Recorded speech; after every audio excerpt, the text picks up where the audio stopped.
Уважаемые граждане, сегодня, 11 ноября 2024 года, после проведения внеочередной сессии парламента Республики Абхазия, на которой рассматривался проект конституционного закона о регулировании правового статуса многофункциональных комплексов в Республике Абхазия, группой лиц, находящихся во дворе здания парламента Республики Абхазия, были совершены противоправные действия в отношении депутата парламента, сопровождавшиеся нецензурной бранью.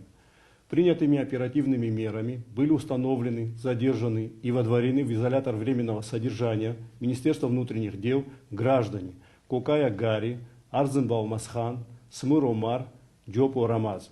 Действия сотрудников правоохранительных органов Министерства внутренних дел проведены в рамках закона.